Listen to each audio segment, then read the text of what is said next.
हे कृष्ण, मैं वो सब नहीं जानती हूँ, मेरे तो आप पति है, दूसरा मेरा कोई नहीं पति है। ऐसे बर को क्यों बरो, ऐसे बर को क्यों बरो, जो जन्मे और मर जाए, बर बर ये गोपाल जी को, जो जुड़ लो अमर हो जाए। हे गोपाल, हे कृष्ण, जिस पति को मैं मानती हूँ वो मेरे तो एक दिन का पति है, और आज उनके शरीर से आप निकल जाएंगे तो क्या मेरा पति रहेंगे क्या? बात सही है गलत है? किसी के पति से भगवान की जो प्राण है वो निकल जाए, पति रहेंगे क्या?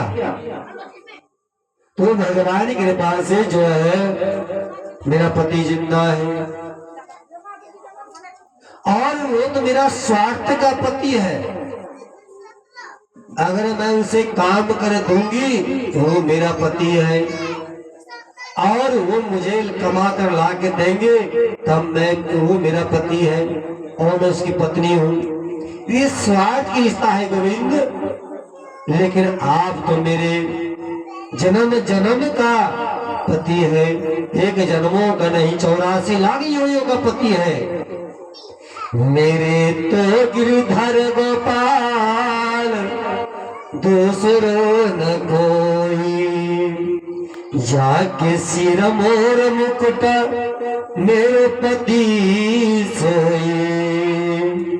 असवन जल सिंच सिंच प्रेम बेल बोई, अब तो बेल फैल गई अमृत फल होई। दधी की मथानी बड़े प्रेम से बिलोई, माखन सब कार लियो छाछ पियो कोई। संतन डिग डिग बैठे लोक लाज खोई, दासी मेरा लाल गिरधर अवतार मोही। हे कृष्ण, कोई आदमी को भक्त गया था गन्ने का रस पीने के लिए, लेकिन गन्ने का रस जो पेड़ था वो छिलका दे दिया। तो क्या छिलका क्या करेंगे लोग? तो बोला सारा रस जो है निकल गया, मैं इस छिलकों को छिलका में क्या करूंगा? उसी प्रकार हे गोविंद, दधी की मथानी बने प्रेम से मिलोई, माखन सब काढ़ लियो छाछ पियो कोई। हे गोविंद, जीवन भर में आपकी भजी हूँ, और जिसको जीवन भर में भजता है और अंत समय जब आता है और कहीं किसी के पास जाता है, क्या उसको रख लेगा कोई? क्या रखेगा कोई? उसी प्रकार है कृष्ण, मैंने आपके लिए लोकलाज सब खो दी। संतन डिग डिग बैठे लोकलाज सब खोई।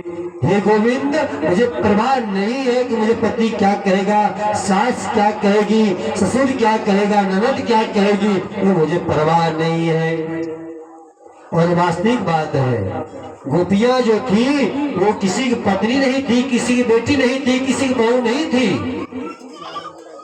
हजारों के हजार गोपियां थी, लेकिन किसी की कोई बेटी नहीं थी, किसी कोई जो है माँ नहीं थी, किसी का जो है बहन नहीं थी, किसी का जो स्त्री नहीं थी।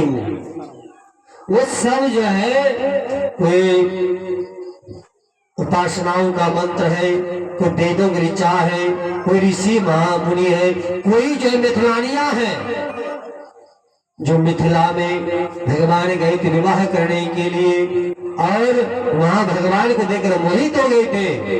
तो भगवान ने कहे थे, इस वक्त मैं तुम्हारा पति नहीं बन पाऊंगा, लेकिन द्वापर युग में तुम्हारा मैं अवश्य पति बनूंगा।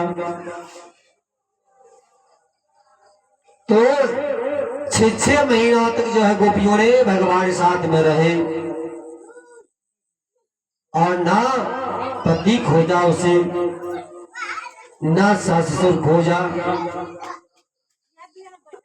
जो भगवान के लिए लाई था ऋषि मुनि कि भगवान हमारे बेटा बनकर आ जाए, कोई भाई बोला था मेरा भाई बनकर आ जाए।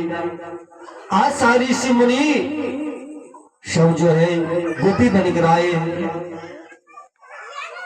वृंदावन गए कभी गए हैं? वृंदावन में जो पेड़ पौधे हैं उसे आप काट नहीं सकते हैं, इसका पत्ता भी आप तोड़ नहीं सकते। अगर को देख लिया तो बहुत सी बात बोलेंगे वहां के साधु संत, क्योंकि वहां के जितने पेड़ पौधे सब गोपियां हैं। निधि बन गए वृंदावन के निधि वन में नहीं गए, वहां जहां भगवान रास रचाई थी वहां आज भी सारे पेड़ पौधे जितने हैं ना सब एक से मिले हुए हैं। सारे जो पेड़ पौधे एक गोपी है, सब एक से मिला हुआ है और वहां सब गुफा की तरह बना हुआ है सारे पेड़ पौधे। आज भी 12वीं रात में निधिवन में पायल बजती है। आज 12वीं रात में भगवान वहां पधारते हैं, राधा रानी। इसलिए 12वीं रात में उस वहां के जो पुजारी है उसको भी आदेश नहीं है निधि वन में कोई रहे। 12वीं रात के बाद वहां रहने का आदेश नहीं है। आज भी पायल बजती है वहां। तो आज जो है भगवान ने गोपियों से कहा, है गोपी तुम्हारा प्रेम तो मैं समझ गया, बहुत ही प्रेम बहुत बड़ा है। अब जो है तुम मेरे संग आओ और हम नृत्य करेंगे। तो जितने गोपियां थी, हजारों हजार गोपियां थी, सब जो एक समान भगवान ने बना दी। कोई गोपियां 90 वर्ष की थी, कोई गोपियां 16 वर्ष की थी, कोई गोपियां जो है 20 वर्ष की थी। सभी को भगवान ने एक समान बना दी। और जितना गोपियां हैं उतना भगवान हो गए। अगर 1000 गोपियां हैं तो 1000 भगवान हो गए। और गलवहियां लेकर भगवान नृत्य करने लगे।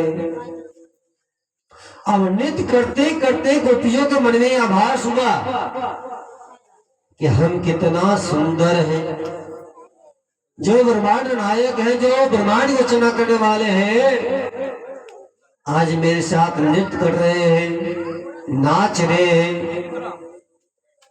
मन में भाव को भगवान समझ गए। गोपियों के मन में अभिमान आ गया है। थोड़ी भक्ति लोग करता है तो अभिमान आ जाता है लोगों को, है ना, कि मैं भगवान का भक्त हूँ। थोड़ा सा कोई शास्त्र पढ़ लेता है तो अभिमान आ जाता है, मैं भगवान, मैं शास्त्र ज्ञाता हूँ। लेकिन पोथी पढ़ जगमुआ पंडित भया ने कोई ढाई चलेगा, जो पढ़े सो पंडित हुए। जो मैं कथा कह रहा हूं वो कथा विस्तार से कहे तो सभी तभी समझे, इसी बात नहीं है। कथा को तो छोटी बातों से समझ लिया जाए, वही श्रोता होता है।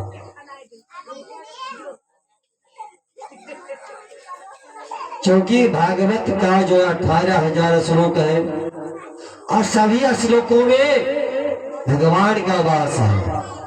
18,000 श्लोकों में भगवान के वास है। इसलिए वेदव्यास जी ने कहा है, भागवतम शास्त्र साक्षात कृष्ण एवं ही।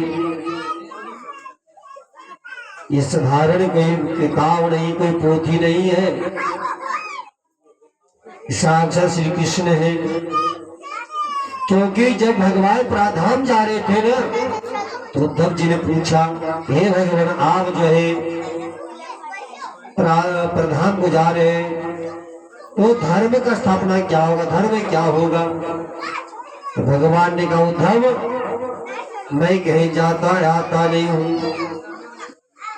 मैं भागवत के ग्रंथों में समाहित हो जाऊंगा। तो भगवान जो है भागवत ग्रंथों में समाहित हो गए हैं। तो गोपियों